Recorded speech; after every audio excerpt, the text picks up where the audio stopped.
انسانی تاریخ کا وہ پراسرار ترین واقعہ جس کو اب 113 سال ہو گئے ہیں، مگر اب بھی سائنسدانوں کو یہ معلوم نہیں ہو سکا کہ آخر وہ ہوا کیسے۔ زین ٹی وی کی ویڈیو میں ایک بار پھر سے خوش آمدید۔ یہ 30 جون 1908 کی بات ہے جب سائبیریا کے علاقے ایونکی کے رہائشیوں نے آسمان پر نیلے رنگ کی روشنی کی حرکت کو رپورٹ کیا تھا، جو کہ بالکل سورج جتنی تیز تھی۔ روشنی کی رپورٹ کے 10 منٹ بعد ایسی گرج درد آواز سنائی دی جیسے بھاری توپ خانے سے گولہ باری کی جا رہے ہوں۔ یہ آواز مشرق سے شمال کی جانب سفر کر رہی تھی، جبکہ اس کے بعد ایک شاک ویو نے قصے کو جھنجھوڑ کر رکھ دیا اور کھڑکیاں ٹوٹ گئی۔ دھماکے کی آواز، جس کی لہریں پورے ایشیا بلکہ برطانیہ تک زلزلہ مرکز نے ریکارڈ کیا، مگر ایونکی اور ارد گرد کے قصبوں کے رہائشیوں نے در حقیقت کسی قسم کی حقیقی دھماکے کو نہیں دیکھا۔ اس دھماکے کے بعد کئی دن تک ایشیا اور یورپ کے اوپر آسمان میں جگمگاہٹ کو دیکھا گیا،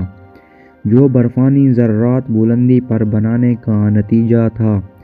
جب مختلف ممالک میں ماحولیاتی دباؤ میں تبدیلی دیکھی گئی، اگرچہ دھماکہ تو کسی نے دیکھا نہیں، مگر اس کے مقام کو ضرور دریافت کر لیا گیا، جو مشرقی سائبیریا میں واقع تھا۔ 800 اسکوائر میل رقبے پر پھیلا جنگل یا 8 کروڑ درخت مکمل طور پر غائب ہو گئے، اور اس کی کوئی وجہ بھی سمجھ نہیں آ سکی۔ سائنسدانوں کا ابتدائی میں ماننا تھا کہ وہ دھماکے کے اثرات کا نتیجہ ہے، مگر اس مقام پر کبھی کوئی گرہ دریافت نہیں ہو سکا۔ مگر جنگل کا جتنا بڑا مکمل طور پر سپاٹ ہو گیا۔ اس کو دیکھتے ہوئے اندازہ ہوتا تھا کہ دھماکے کی طاقت 10 سے 15 ٹن تھی۔ خوش قسمتی سے وہ علاقہ آباد نہیں تھا، ورنہ بہت زیادہ انسانی جانوں کا نقصان ہوتا۔ مگر دھماکے کی حرارت کو دور دراز کے رہائشیوں نے محسوس کیا تھا۔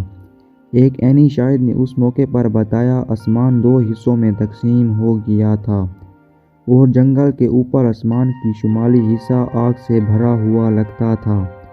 اس کا کہنا تھا اس وقت آسمان میں ایک دھماکہ ہوا اور بہت بڑا کرش ہوا، ایسا کرش جسے سن کر لگتا تھا آسمان سے پتھر برس رہے ہوں۔ اسے ٹونگوسکا ایونٹ کا نام دیا گیا، جو انسانی تاریخ کا اب تک سب سے طاقتور ریکارڈڈ دھماکہ بھی ہے، جس سے خرچ ہونے والی ہیروشیما میں گرائے جانے والے ایٹمی بم سے 185 گنا زیادہ تھی۔ مگر ایک صدی سے بھی زیادہ عرصے بعد محققین کے ذہنوں میں مختلف سوالات موجود ہیں کہ آخر اس جگہ ہوا کیا تھا۔ کچھ سائنسدانوں کا ماننا ہے کہ ایک سیارہ اس دھماکے کی وجہ تھی، مگر اتنے بڑے خلائی جسم کے شواہد اب تک دریافت نہیں ہو سکے۔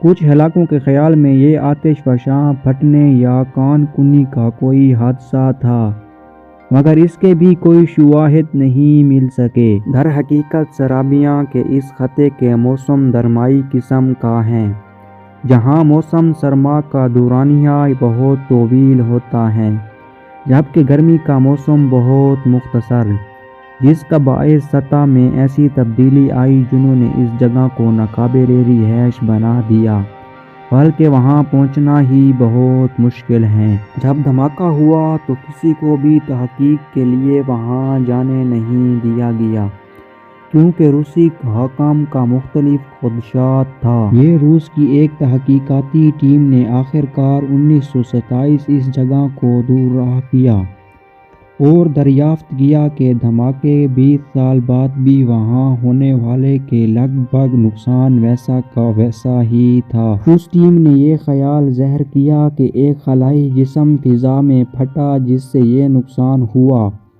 مگر کوئی بھی کھڑا یا خلائی ذرات دریافت نہیں ہو سکے۔ تو ٹیم نے یہ وضاحت کی کہ وہاں کے دلدلی خطے اتنے زیادہ نرم تھے کہ اسے کسی قسم کا نقصان نہیں ہوا، جبکہ تمام تر میلے اس کے اندازے دفن ہو گئے، مگر دلدلی حصے کی گہرائی میں کچھ بھی دریافت نہیں ہو سکا۔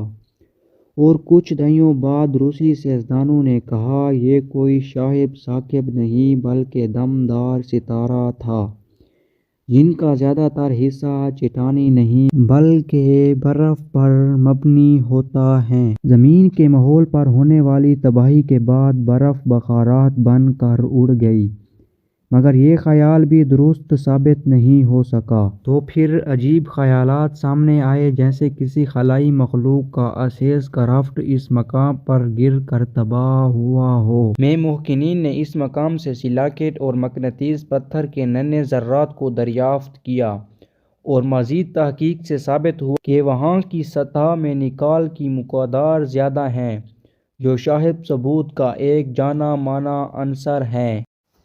پھر ملتے ہیں ایک شاندار ویڈیو کے ساتھ۔ آپ کے پیار بھرے کومنٹ کا بے حد شکریہ۔